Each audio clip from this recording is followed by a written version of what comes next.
Welcome in the latest episode of 5 on the Floor on the 5 Reasons Sports Network. Thanks for finding us on your favorite podcast app. You can also find us on Dash Radio. Download the Dash Radio app for free. Search for Nothing But Net. We're there every single day at 7 p.m. Also, my new show on OnsideRadio.com. Cover more than just the Heat. That's every day from 10 to 12. Also, all the same podcast apps that you can find 5 on the Floor. And 5reasonsports.com, where Brady Hawk has been posting his sad takeaways at the buzzer of basically every Heat loss lately. But there will be some wins at some point. So check that out. No paywall, 5reasonsports.com. Also, the great sponsors of the 5 Reasons Sports Network just came back from Tampa. Obviously, the Super Bowl is happening Sunday. Everybody there is talking about whether the GOAT can get it done against the kid. I hate saying GOAT. But anyway, Brady and Mahomes going head-to-head. Everybody's talking about who's going to win, whether you're on the Chiefs or the Bucks for the game. Just remember, where you're betting is just as important as who you're betting on. That's why I'm telling my friends to go to mybookie.ag. It's got all the props for the big game. They'll let you bet on anything, whether the length of the national anthem, the MVP, or the color of the sports drink dumped on the winning coach.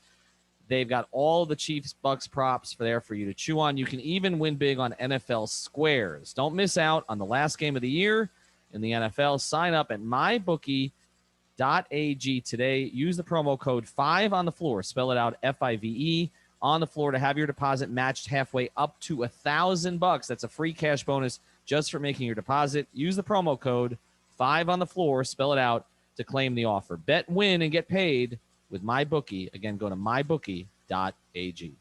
And now, today's episode. 1, 2, 3, 4, 5 on the floor. Welcome to 5 on the Floor, a daily show on the Miami Heat and the NBA featuring Ethan Skolnick with Alex Toledo and Greg Sylvander, part of the 5 Reasons Sports Network. All right, Ethan Skolnick back on 5 on the Floor. The Miami Heat are now 7-14 on the season after losing to the worst in the East, Washington Wizards. We said there was going to be a bottom at some point. They haven't hit it. So here's today's floor plan. I've got Alex Toledo. You can follow him at Tropical Blanket. And, of course, I've got a guy who used to work down here in South Florida. He's now tying Vinny Goodwill, who was on with me 2 days ago for the most appearances on this particular podcast. I have a feeling this one will be more, I don't know. What would you say, George? You and I going to go at it a little bit today? I don't know about go at it. I just feel like there's a lot of things that need to be discussed and a lot of things that just you guys need to come to grips with about this particular Miami Heat team. All right. You can follow him at Sedano. That's just Sedano. He's one name like Madonna. That's a very dated reference at this stage. You could probably go with Beyonce. That would probably. I'm a very old person, George. Yes. I'm older than you. We may have daughters the same age, but yeah, I'm ancient. All right, let's get to it. I'm going to let you question us a little bit today, George. Okay. Flip it on me now. But I want to start here. What was your premise for this team before the season started? Because where they are now, 21 games in, after all the COVID problems, after the injuries, chemistry seems to be falling apart, which was my concern, that when you start piling up losses, even if there are good excuses for the losses, players start to lose confidence in themselves and in each other, and that appears to be what's happened. But what was your perception of this team coming off the bubble run to the finals, only a couple months off, came back with virtually the same team with the exception, I guess, of 3 roster changes, Harkless, Bradley, and Achua in, Crowder, DJJ, and Solomon Hill out. What did you think of them before? I thought they'd be around the 5 seed before the season, and I thought that would be fine for them. And I thought during the playoffs, they would be the Heat team that we expected them to be. The challenge to me was always going to be that the rest of the East got better. And look, I don't think Milwaukee is leaps and bounds better than they were before. As a matter of fact, you can make the case they're not even better than they were before. However, from a talent perspective, I think that they could be, because I just think Drew is an upgrade over Bledsoe and George Hill. I don't love their depth as much, right? Philadelphia is better than they were last year just because they have, I'm going to try to put this nicely. They have an experienced championship caliber coach, okay? I don't want to rip Brett Brown because I think he's a good coach. I think he's a good man. And he had to deal with a lot of crap while he was in Philly. But it's a different level of coaching, right? They also got shooters for those guys, Embiid and Simmons. And the last time they had shooters, like multiple, those guys had a net rating of plus 18. And I think that you're seeing kind of some of that manifest itself here. Now, obviously, Brooklyn, once they made the Harden deal, to me was the team I felt was going to come out of the Eastern Conference, even though they may not be the top team. I thought Boston was going to continue to ascend because their young players were going to continue to ascend. And then I had the Heat in there, right? But I thought come playoff time, yeah, they're going to be the Heat, that is, a tough out. They can beat any one of those teams. It wouldn't have surprised me. And then the COVID stuff happened. Sure, huge part of their problems, no question. However, and this is what happens on Twitter, is that people, read what they want to read, or they only get, things parsed, or small discussions within a larger discussion. What I've been saying for a long time, and texting you about it too, Ethan, and even tweeting with you about it, is that this team's habits have been poor on both sides of the ball for a long time. And this notion that when Jimmy Butler came back, that all those things were going to be remedied very quickly, I thought was silly. And that hasn't been the case, because here's the thing. Prior to Jimmy coming back, Goran Dragic missed 2 games. Bam Adebayo missed 2 games. The way people portray it, at least on social media, most Heat fans, is like they've been out as long as Jimmy, which just hasn't been the case. And yes, they've had to play the Gabe Vincents of the world and the Max Struses of the world and all that. I get it, tropical blanket. But what I'm telling you is that's no excuse for how horrendous they have been throughout this season. They are not playing like a playoff team, okay? Or a quality playoff type team. They're playing like a bottom feeder. And I don't care who's on the floor, defensively, they shouldn't be having these kinds of issues where they're a bottom third defensive team. Like, that is not the Miami Heat way, no matter who's been on the floor, regardless of the season, okay? Granted, it's early, but it's not as early as it's been, the season's not as long as it's been in the past. And this Eastern Conference is way different. Even the teams we thought were going to be bottom feeders are going to at least be competitive. This is the most competitive Eastern Conference we've seen in a very, very long time, dating back to, I think, the 90s. So I felt like that was a recipe for disaster for the Heat if things didn't go well. I also question why the Heat have been struck by COVID worse than any other team in the league, including a Washington team that sat out for a week. And I know that they played them, and that probably is the genesis of all of that. But it feels like that this team did not take this serious enough. Now, I'm not saying organizationally, I'm talking about individual players. And I know that this virus can spread easier. There's variants of it. I get all the science. But there are variants in different parts of the country where NBA teams are playing. And I just feel like there's only 15 guys, man. Like, these guys and these teams, some of them are taking it more serious than others. And it feels like that is also evident as you see the way the season has played out. Because I mentioned Washington, right? Look at the Heat's situation. There have been teams that have dealt with it. Maybe not for as long as the Heat have with Jimmy Butler specifically, but a team with Bam Adebayo and Goran Dragic should not have lost 5 in a row, okay? Particularly to some of the opponents they lost to. And that was my big point of contention. So, George, Ethan's over here texting me that he wants me to be combative with you and argue with you on this. And I agree with most of what you said there. But I will challenge you, Ethan, playing Carnival Barker. And then you're out there trying to you know what? When I didn't put George on the text string with us, the idea, Alex, was not for you to tell him what I was texting you about. You know what? No, I understand. Go ahead, Skolnick. You've spent a decade ripping Skip Bayless, and look at what you're doing, pulling strings. Now I'm flipping it into content, so I think it's a pro move by me. Yes. But really, the only thing there that I would, kind of pick at is just the amount of games that there was too many like games where they were playing an 8-man rotation, 9-man rotation. So I think that's a little bit unfair to put it all on Bam and Goran. I love what Bam has done this season. I understand everybody's questioning his aggression, and I think we can all kind of agree now that Bam is not the type of player yet where he's a 1A or even a 1B, and I say that in air quotes because he's not the type of guy who's going to give you 20 shots a night or 18 shots a night, even when Jimmy was out. I think that's not his game. That's not his mentality to do that on a night-to-night basis. He'll give it to you once every few weeks. But what you were saying before about this team, they're not playing like a playoff team on either end of the floor. You were talking about their defense. They right now they have the 20th ranked defense, and guess what? The real problem here is the offense. No, their offense is atrocious. It's like bottom 5, right?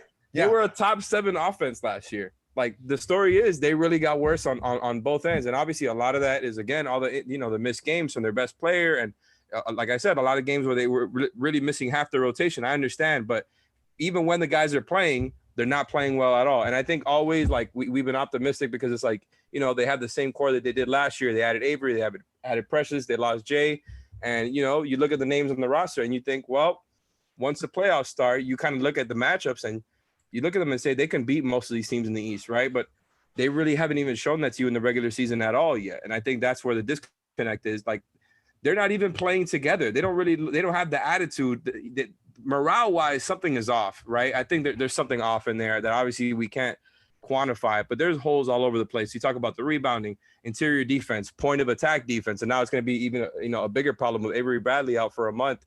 They have to make acquisitions now, and I really wasn't hurrying into that before, but it feels like that's where we're at now. Okay, I'm glad you mentioned acquisitions because I was stunned, floored at the amount of pushback that anyone was getting, but I was getting, but I wasn't alone on this. I know a lot of guys who follow this team or are big fans of the team and they have big social media followings were all in on making a deal, whether that was for James Harden or whoever is disgruntled and was available. And there was this like line in the sand, okay, about Tyler Hero and Duncan Robinson. And I found that to be utterly laughable because Tyler Hero, the best case scenario is that he becomes what Bradley Beal is now, but yet that's going to take a while to get there. And Duncan Robinson, for as great as he was for this team last year, I feel like they can make another Duncan Robinson. They kind of sort of can do it a little bit with Max Strus, who's like diet Duncan Robinson. Now, granted, he doesn't the length and all, and he's not in the same shape per se as Duncan is, and not that Duncan is some great defender, but at least he's capable, right? To play in a team concept. I think Strus certainly has a lot to be desired there still left, but those are the things that was also mind-boggling to me. This line in the sand on Tyler Hero and Duncan Robinson, like there are these valuable pieces. And Ethan, I know I listened to your podcast, right? Like I've heard you say that they feel like that the franchise felt like those guys were untouchable. And look, maybe they're exaggerating that a little bit, or maybe it's also a case-by-case basis based on whoever it is that's available at that given moment. But if that's the case, if that is indeed the case, I don't know what to say. Because but George, I don't think that they were untouchable individually.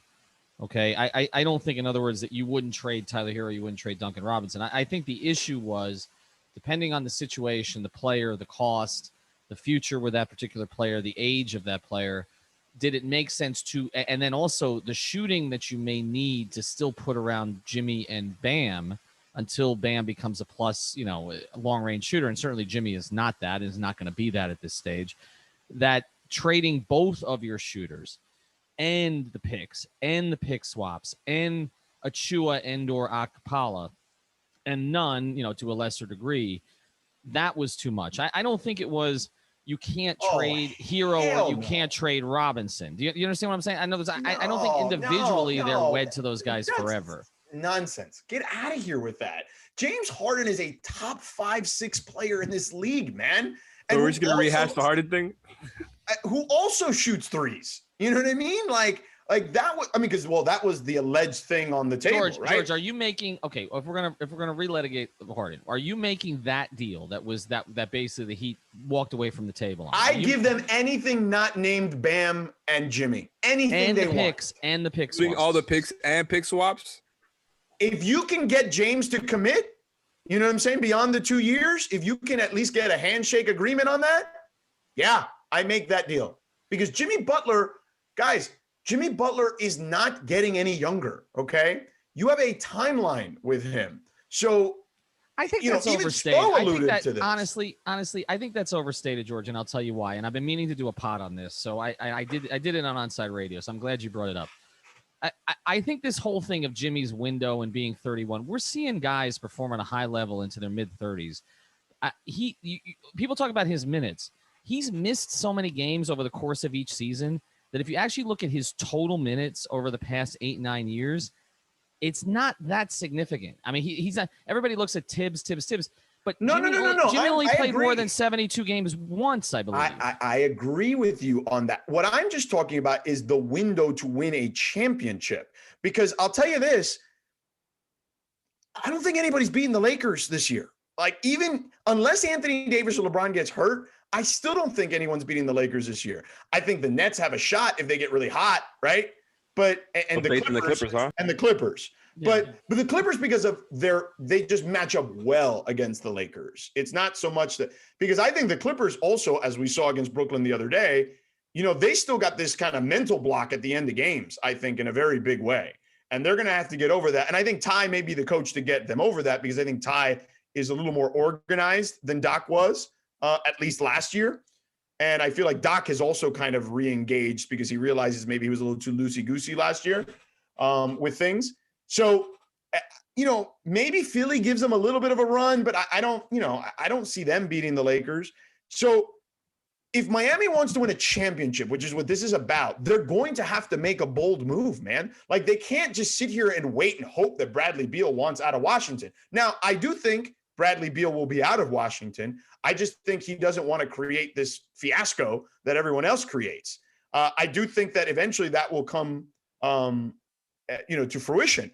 But does Miami have the best offer there too? Like, I don't know. I mean, unless he says, I want to go to Miami, which is something Pat always talks about.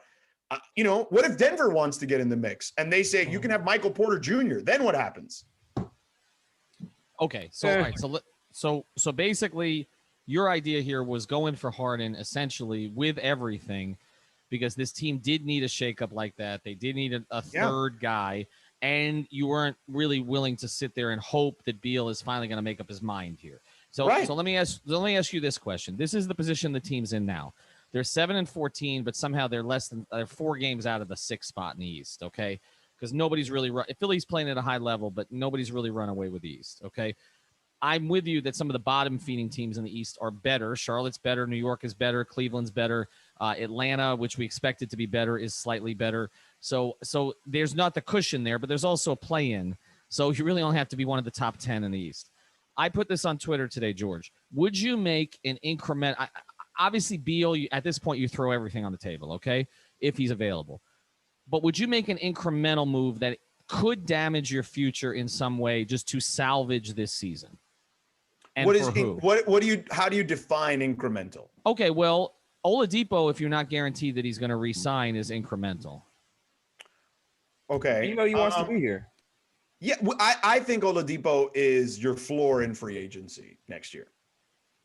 Actually, he may be the only thing available in free agency. So would you wait? I would look, if you can't get Bradley Beal, right? Because that's the one thing that's left out there in theory. I mean, look, you don't have a full max slot if Oladipo commands it. So maybe you do have to think about that move. Honestly, I think, and I tweeted this to you yesterday. Sorry, Alex, I'll let you go here in a second. I tweeted this to you. I don't know if it was yesterday or the day before. I would make a move for like a Thaddeus Young. I think Thaddeus Young makes all the sense in the world. Thaddeus Young is a bigger, more versatile version of Jay Crowder. Okay.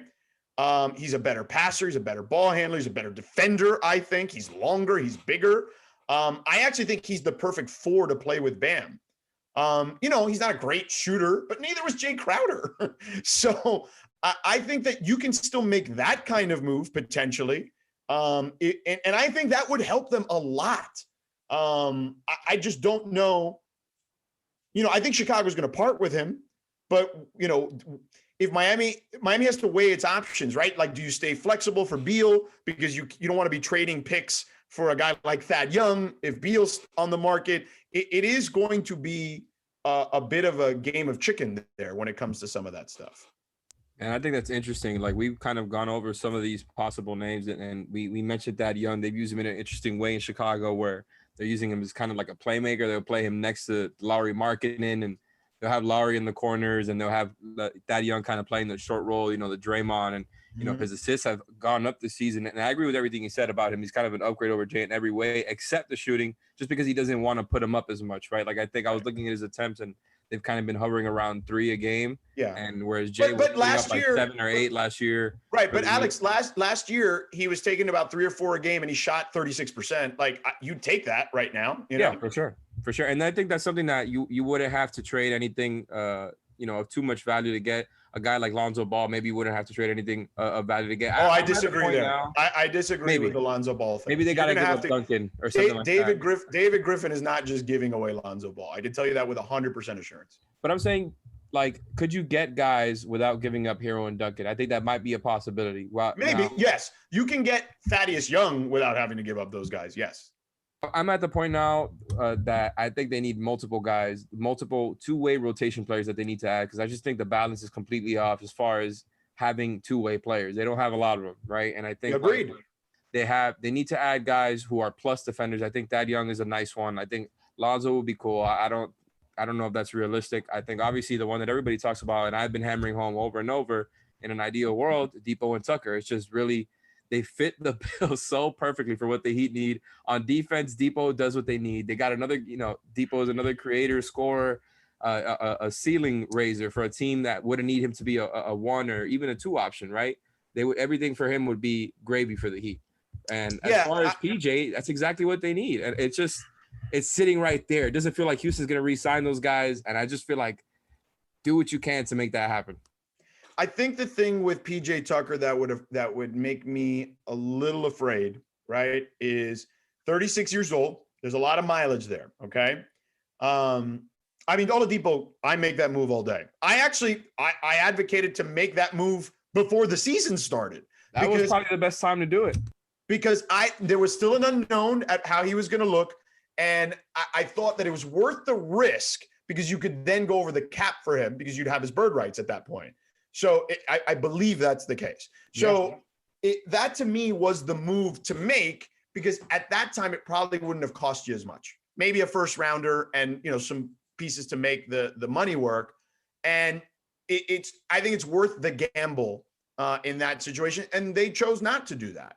But the PJ Tucker part to me, even though he's playing well, I just worry that eventually he's going to break down. You know what I mean? Like I do think I'm hopeful that it's not now, right? Because I like him a lot. He's a good dude, but that body has been through a lot over the last several years, particularly because he's had to play way out of position against much bigger guys. Okay, so a lot to unpack there. I'm with you on Oladipo in this sense, and I know that Alex was a big advocate of making that move also. It felt to me like there were really 2 issues there, and they kind of wanted to see him prove it, right? The first issue was the injury stuff. Was he going to be 100% back? He was sort of getting there in the bubble, but wasn't totally there. But the thing that alienated them was the attitude stuff. Like, they were not impressed with him basically, openly coveting a spot on their team. You would think they would be, but it didn't play well with them. But let me ask you this, guys, to both of you, because the Tucker Oladipo move seems like the kind of move that could push you forward, may not cost you that much, not as much, obviously, as Harden would have cost you. And then it sort of gives you, again, an opportunity to evaluate Oladipo this season, decide if you think he could be your quote-unquote 3rd star. But if they don't, it's a chicken or the egg thing. There is something, I agree with Alex, there's something wrong in that locker room right now. I can't pinpoint it because I was talking to Ira about this when he was on Onside Radio. It's just a different experience. We're not in the locker room. You can't, like, even when a play blows up at the end of the game where, like, everybody's talking to Jimmy and, like, you could ask Iguodala, like, on the side, or, in the old days of Shane Battier, like, what happened there? Right? We can't ask any of that. We're on Zoom calls, right? It's not, and the team's monitoring. You don't have an opportunity to sort of dig into it. But it feels to me like something's wrong in that locker room. They're not playing with the same spirit. They're not playing with the same confidence. They don't seem to understand what their roles are. Part of it, again, is out of Spo's control because he hasn't had everybody available. Part of it is probably hasn't managed it perfectly either. He has not.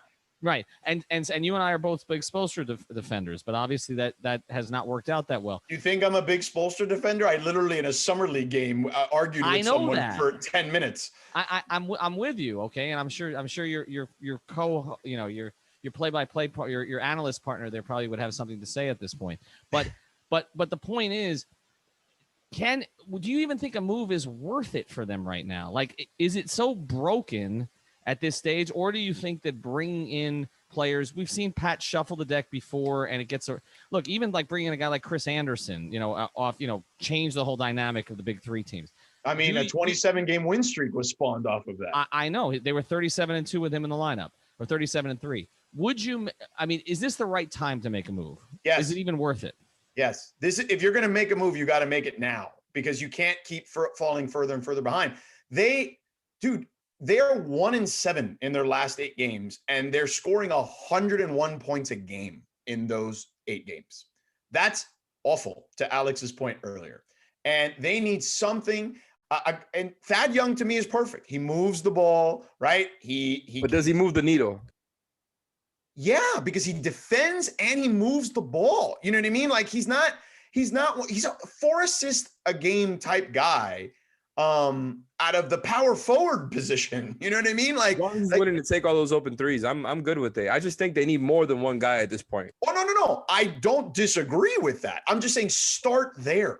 Start with some small stuff that you can make happen. I prefer him over PJ Tucker in every way possible, just because he's bigger, he's stronger, and he's younger. He's Thaddeus younger? Yeah, he's 32. Didn't catch that. That's your second good line of the day. All right, when we come back, I want to talk about Jimmy a little bit. I want to get into that idea here of his window and whose window we're really supposed to be matching up with. Is it Jimmy's or is it Bam's? Because those are really two different things right now. But first, a word from Safe Cubbies. We'll get back to our episode here in a second. But first, I want to tell you about one of our most important sponsors. We've talked about them a lot, but now they've got new offerings. And as you know, COVID-19 is not gone. So you've got to make your environment, whether it's your school, you want to tell your administrator, whether it might be your business, maybe you are the boss, maybe you want to tell the boss, or whether it's a residence, you want to make the place safe. So you got to check out safecubbies.com. They've got custom sneeze guards and shields, and also they stock sneeze guards and shields. They do office partitions. Again, they work with restaurants, businesses, schools, and more. They do floor decals for the social distancing. They do the PPE and COVID signage. They also can put in the touch-free sanitizer stands with or without the branding, and they do branded face masks as well. And Safe Cubbies will come out and perform a site survey to provide a free estimate for you. And of course, they will do the installation. So reach out to them, mention 5 reasons. We've had many, many people who followed us. They've gone to them. They've been very, very satisfied. So check out safecubbies.com for all of your safety needs during the pandemic. All right, Ethan Skolnick back on 5 on the floor. Got Jorge Sedano from ESPN. I've got our guy Alex Toledo. You can follow at Tropical Blanket. George, I want to go back to something you said earlier, and Spoelstra even gave voice to this, which I was surprised about. Like a couple of months ago, we obviously saying that we understand that we need to sort of move this thing forward for Jimmy, and that in the finals he proved his worth. Where you got to, and obviously when he signed with Miami, a lot of it was we're going to get other stars in here with you.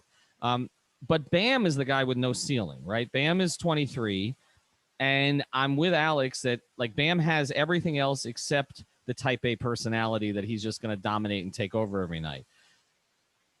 Should you really be pushing forward for Jimmy, or should this be more on Bam's timeline? No, I think it should be on Jimmy, because I think that, Bam's ascension, I think the problem with this team sometimes, right, for as great as they are at building a culture and developing guys, sometimes they try to accelerate the timeline too much. And we've seen that particularly with guys they've tried to convert as point guards, Tyler Hero being the latest case. Josh Richardson was someone they did that with. And, Josh is a nice player. I don't think he's, like this. I mean, they did it with Dwayne. They did it with Dwayne Wade, and prior to them, the previous regime did it with Steve Smith. There's a long tradition of this in the Heat organization. Right, and it didn't work. They had to bail on it. Yeah, they had to bail on it. So I just think that, right now, you need to simplify things for people. Okay. Yes, Bam had some great outputs when Jimmy was out, but a lot of them came in losses. And to Alex's point earlier, I'll just expand on that. Bam is not at the stage where he can make people better. And I know people think that's crazy because of the numbers and the assists and the passing, et cetera, but he can't do it without another star on the floor. And I think that what you find yourself in is a situation where you're in between. You've got Jimmy Butler, who is, I think, the most important player on this team, and Bam Adebayo with the guy with the highest ceiling. And you're trying to meld those worlds together, and that may not work. Just go back to the roles that worked last year. Try to integrate some of the new talent you have. Obviously, easier said than done because Avery Bradley's going to be out a month, it looks like. But find ways to give guys the roles that they had previously and get back to some familiarity. To me, that's the most important thing right now. You do that and defend at a high level, which has always been the backbone of this franchise, regardless of who's on the floor. And I think you can grind some games out. And But once George, you get how can they, George? wait. Go Once ahead. you get a couple of W's on the board, and Spo mentioned this yesterday, once you get a couple of W's on the board, everyone starts to relax a little bit and things become easier.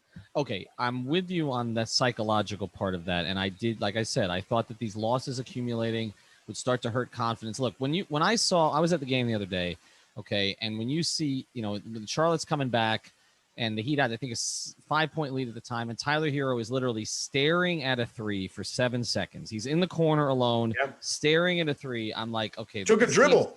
This team's confidence is shot. Okay. I mean, that to me was the best evidence of it. I don't know that they believe in each other anymore. I don't know if they believe in the moves that were made this offseason. Look, they brought in 3 players. I mentioned it. They've gotten very little out of Bradley. You can say that's bad luck, but he has an injury history. Okay. Harkless has been, other than a 130-minute stint, has been pretty much useless. They re-signed Leonard. They were getting nothing out of him, and then he got hurt, and he's out for the season. So now it is purely a contract thing. Achua is the only real good thing they did this offseason, and they won't play him enough. I wonder if the confidence in that room, just in everything that's going on, like the whole buy-in to Heat culture, is starting to fade a little bit. And George, you were down here covering some seasons that just never get right? Like the 06-07 season, I think we kept saying, well, they just get healthy and they start to care again. They won a championship last year, and it never got right? What? Right. Alex, why are you laughing? What's the fun? No, man. Why do you got to do this, man? But he's right. It did happen. Existence. And sometimes it's just like crappy to luck. act like it didn't happen. That season was horrible, man. Yeah. But- and then there's crappy luck, like 14-15, Like 14-15, right, where they had Henry Walker playing down, or Bill Walker, I'm sorry, one of the Walkers, playing down the stretch of big games with Michael Beasley. Like, there are just some seasons that never get right, and maybe this is that season. And the other problem with it is psychologically, it's very easy to let a season like this go because we talked about it before. Like, to me, this was the asterisk season. So if you're a Heat player and you can't get anything right, are you going to put in the same work that you ordinarily otherwise would have put in where, again, you feel like the whole season's been stacked against you. You dealt with the COVID thing. Guys have been in and out. There are some guys who don't seem to care the way that they cared last year. And this is where seasons go bad. And the problem is they don't have their pick. So there's not really anything else they do there. It's been traded 17 times, but Oklahoma City has it, right? Right. Yeah. Right. Here's what I would say. To your point, I don't know if it's just solely what you mentioned, Ethan, that it's like the Heat culture, right, thing that guys are not buying into at the moment. I think that stuff starts to crack and erode a little bit. But I will say this, because I saw this in LeBron's first year with the Lakers. When young guys who aren't used to being in trade talks are in trade talks, they crater a little bit. I saw it with Kuzma and Ball and Ingram and those kids. And Robinson, I know he's 26 years old, but he's a baby when it comes to NBA life, right?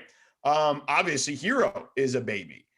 All these guys, those guys in particular, Nunn maybe Nunn, also. I mean, I think that there is some of that, like the psychological effects of knowing that the team was openly looking to trade you to have an upgrade. And I think that I saw it. I covered a team 2 years ago that went through that with the Lakers on a day-to-day basis. And I think that that's part of this too. I think what you're alluding to could be part of it. I think it's a combination of a lot of things, but I think those two things are are the biggest factors. But I would say the stuff about the young guys being in the headlines about trades and whatnot, some guys don't know how to handle that. Some guys, even veteran guys, can't handle it well, let alone young guys. Alex, to that end, if they keep this thing together, if they don't make a move, we're starting to see guys go out now. Again, Bradley's going to be out a month. We don't know when Harkless is coming back. Leonard, this is what happens to teams when they start to struggle: is players get hurt and they don't come back, or you don't know when they're coming back, or the team holds them out. I mean, this has happened with the Heat before too, even though they talk about no tanking, and there's no reason to tank for them this season without the pick. Best case scenario, Alex, if they don't do anything. I mean, best case scenario, they figured things out, right? Like they there's a players only meeting, has them, screams at them. All of a sudden, everything's good again. I mean, to me, I do not understand the offensive struggles. They have the same exact core. They run the same offenses. Like, they still have 3 great shooters. I mean, Kelly has not been that. But in theory, like, they always have enough shooting. And obviously, they don't have the inside-out balance that they used to. Like, Jimmy and Bam are inconsistent on a game-to-game basis, continuing to collapse the paint. I think they get over-reliant on the 3. And then their 3-point defense has been absolutely awful. Like, I know that's what it's built for. Oh my God, 48%, right? They're giving up. Yeah, no, they're giving up. Like, that's really what's changed, right? Because it's the same defensive scheme they ran last year, but teams are just hitting the threes at a much higher clip. And again, that's why I just think they need more two-way players. Like, you keep running this defense where, and I was saying this on the pod last night too, like on the backside of these plays, you'll have like Duncan Robinson trying to split the difference between 2 guys, 2 shooters on the wing, and then boom, he picks one, they pass it to the other, and it's a wide open shot. And you just see it over and over and over again. And it really just lulls you into sleep and into thinking that, you know, like, what is this team headed for? Like, can they fix this? I still feel, you know, deep down like they can, but it just feels like the trades are necessary at this point. Like, you're running Goran and Iguodala into the ground. You're not going to get the same level that they brought to you in the bubble last year. And it just feels like you're relying on the team to get really, really, really hot from 3, which can happen. We saw that they were an elite shooting team last year, but it feels kind of like a foolish formula to just kind of hope that everything turns around. Yeah, I'm with Alex wholeheartedly. Everything he said there, I co-sign. I think they need to make some moves, big or small, but they need to make some moves to shake things up. Look, they are running out guys out there that are just not playing at their usual level, or even at an average NBA level in some cases. Well, there are guys, George. There are guys. Okay, if you look at the roster, and the next thing I want to get to is whether they. Well, I'm specifically talking about like Olynyk that Alex mentioned. Like, Kelly Olynyk has not been a good player for them this year. No, he is not. Yeah, and he's a top 6 rotation player at the moment. You know, like, that's the reality of what they're dealing with. But to Alex's point, if they can make some moves, and I think there are moves to be had, they can get back in this thing.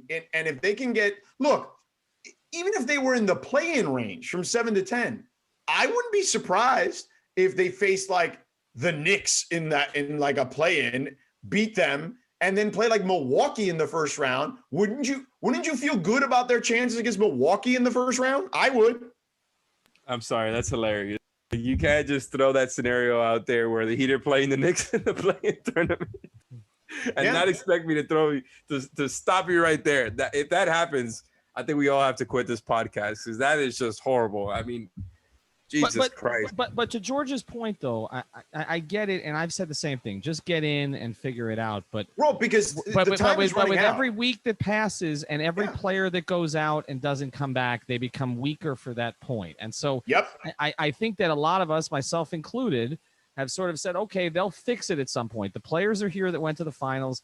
I didn't view it as a fluke. We've all talked about the benefits that they've had because they're a good organization, good coach, etc. Guys came with the right attitude, but it's not a fluke when you beat a Milwaukee team the way they handled them, when you handled the Pacers the way, I don't know the Pacers were beat up, but the way that they still had some good players there, that they handled them, beating a very good Boston team the way that they did it, and then taking 2 from the Lakers, okay, which might have been more if everybody had been healthy. That's not a fluke, okay? So I keep looking at it and saying, okay, it's going to turn. They get everybody healthy, it's going to turn. I got people inside the organization, people who are associated with the players. It's going to turn. But at a certain point, and again, this is why I talk about seasons that just never get right. I heard this same stuff in 06, 07. Yep. I heard the same stuff in 14, 15. If we could just get McRoberts and Cole out there with Deng, Bosh, and Wade, we're going to make a run. Okay.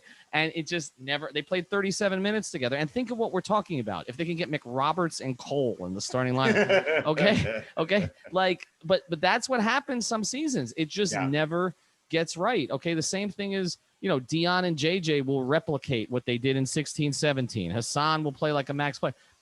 Sometimes it just doesn't happen. And I'm starting to feel like with every loss, and then you don't have the fans to drive you this time because you don't have as many fans in the stands.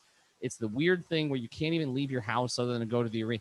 I can just see a lot of guys just letting this season go. And sometimes on the court, it looks like that. All right. We got one more segment to get to with George, one final segment. I want to do some rapid fire with him before we do. Before we do that, though, we'll tell you about another great sponsor of the 5 Reasons Sports Network. It's our friends over at Seltzer Mayberg. You can find them right there in North Miami off of I-95, just south of the Golden Glades. If you've been hurt in a car accident on that same highway or a slip and fall, make sure you call the offices of Seltzer Mayberg. That's 855-5000-LAW. That's 855-5000-LAW. Or go to onecalllegal.com. That's O-N-E calllegal.com. You mention 5 Reasons, you'll get a free consultation. That's right. Just mention 5 Reasons to anybody down there. They've got 24/7 availability. They'll make sure you work directly with an attorney to get you the compensation that you deserve. Again, the website is onecalllegal.com, or call and mention 5 Reasons, 855-5000-LAW. All right, let's do some rapid fire here. And again, rapid fire, so quick. I know this was your segment way back when. What the hell did you call it? I did call it rapid fire. There you go. All right. So I don't want to do it as well as you, but you're on the other side of this. Did the Heat make a mistake waiting on Giannis? No. You can't pause during rapid fire. I get it. I was trying to think. Well, no, I think that I said earlier, the mistake they made was not going after Oladipo. They still could have gone after Oladipo and still found a way to try to make it work with Giannis in the offseason if he was available. All right. Bradley Beal next year is in.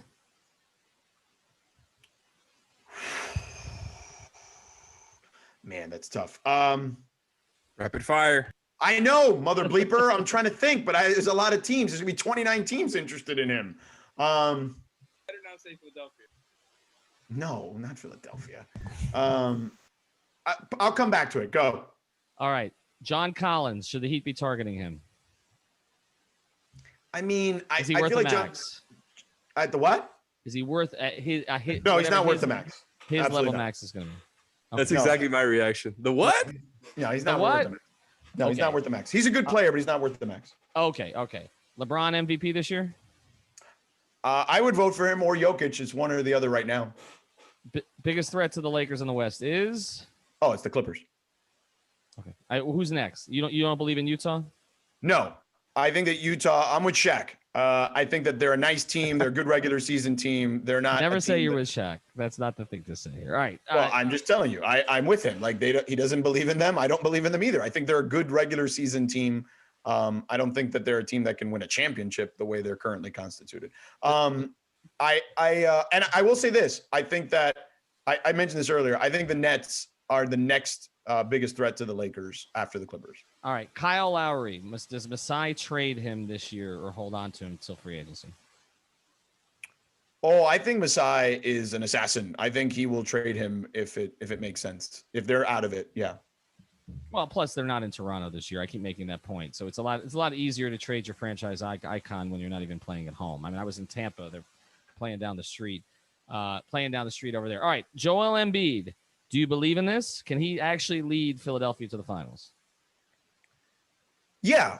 I mean, he's playing at an MVP caliber level. I think they've got a real coach who's putting real expectations on them. You're seeing that. I think Joel wants to be really good. He's in the best shape he's been in his career, which has been a big point of contention. And I think they can still get better because Simmons hasn't played as well as he's played in the past. And I still think he has the ability to be a better finisher at the rim, which he's been consistently throughout his career. Percentage chance, and then I'm going to let Alex ask the last one. So think of the one you want to ask here. Percentage chance, George, that the Heat miss the playoffs. I mean, are we going through the top 10 is what you're saying? I'm saying that they miss the playoffs. Right. So they're not in the 10. Right. I mean, very small. I don't know, 5%. I think they're I think they've ended up being one of the 10 teams. I would actually go higher than you right now, and I can't believe I'm saying that. All right, Alex. I'm telling you, I can see this playing out. I know Alex gets mad. Heat Knicks play in, and then all of a sudden it's Milwaukee in the first round, and all of a sudden it's like, whoa, where are the Heat coming from? Like if they make the right moves, I think it's possible. Like, so I don't think it's great for all the crap. Look, for all the stuff. Phoenix of the bubble. So right. So for all the things I've said, I don't think it's completely out of the realm of possibility that they can still make a run. I just think, to your point, Ethan, they are running out of time, and it's going to run out a lot quicker than they think. All right, go Alex. All right, so I have a couple here. First, now with the price being on Victor Oladipo what it is, and the fact that him and PJ are remaining free agents, let's say there is a deal on the table for them too, but you have to give up Tyler Hero, knowing that these two are going to be free agents. Would you do it? Obviously, it's more than just Hero in the package, but would you do it if you're the Heat? Is Bradley Beal off the table? Well, I think we're kind of expecting him to, for that stuff to resurface in the offseason. Let's just say he's still playing the same games he's been playing. No, I would wait it out if that's the case. I would wait out to sign Oladipo in free agency and then try to make the salaries match and give them all the picks to Washington. If it involve multiple teams, whatever you got to do. If Beal is still doing this dance, then I would try to sign Oladipo with the $30 million I think they'll have in cap space, which is what, $4 million less than the max, and try to convince him to take that. It's gonna be ugly when the Wizards get eliminated by the Heat in the play-in tournament. But no, the real last question I have for you here is Miami, Brooklyn, Milwaukee, Boston, Philadelphia. Which one of those teams isn't making the second round? Right now, it's Miami. Oh, right now it's Miami. He's got him in the play-in game. I mean, does that count? It's a second round. I mean, we're talking about. Let's say they're in the mix, right? Let's say they're above the play-in. I don't know. They're the 6 or 7. Yeah. No, right. A traditional 8. Yes, beyond the play-in. Yeah. Right now it's the Heat. I mean, that clearly can change. I told you that like 10 seconds ago, but I think that can change. If I were going to go Bradley Beal, I'm thinking about it now. It's crazy. I do think Denver can be a sneaky team in here. Like, I do think that they are a team that I don't think anyone is thinking about with him. Is Hero a better prospect than Michael Porter Jr.? Because I think he might be. No, hell no. Get out of here. What is Porter showing you that he's so much better at Hero at? Michael Porter Jr. is a walking 20 and 10, and neither of them play defense. Okay, so like there you go. But yeah, so give me the guy who's the more skilled player offensively and can do more. It's tough because I was going to say Porter gets, if anybody gets, people will try to hunt Tyler Hero off a screen or whatever. Oh, Porter gets just as much. He gets hunted just as much, but I guess he's got more size. Beal. I got the Beal team that I didn't think of. The Warriors. They've got so many assets they can give up for him. Mm-hmm. They've got that Minnesota pick, which we know it's going to be bad in perpetuity.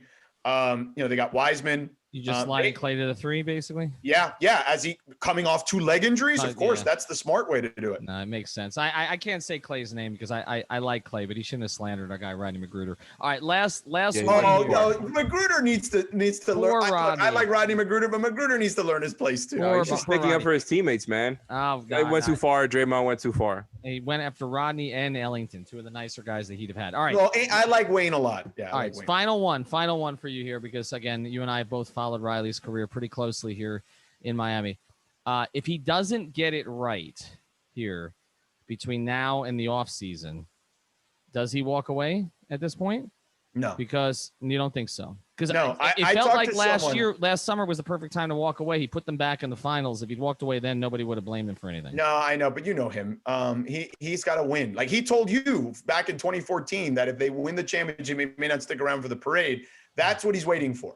That's what and even that, I've talked to people. Yeah, I don't believe him either. I've talked to people who are no longer with the organization, but have been part of the organization in the past, who all chuckle when I ask them that question and say, man, Pat's not going anywhere. Mm-hmm. All right. We'll see how that plays out. All and right, it wasn't LeBron, just so you know. No, I know. I believe you on that. Yeah. I will say this. Actually, you came on and suddenly I'm more negative than you. I don't know how the hell that happened. All right, follow him at Sedano. Follow Tropical Blanket. Don't follow me since I'm getting blamed for the whole Malik Monk thing from the other day. We need to bring George back on when the Sixers are out in the first round and the Heat in the second round. I don't think that's happening this year. Right now, I'll say it. I'll close with it. Right now, I'd rather be the Sixers. Good night. Wow. Thank you for listening to the 5 on the Floor on the 5 Regional Sports Network.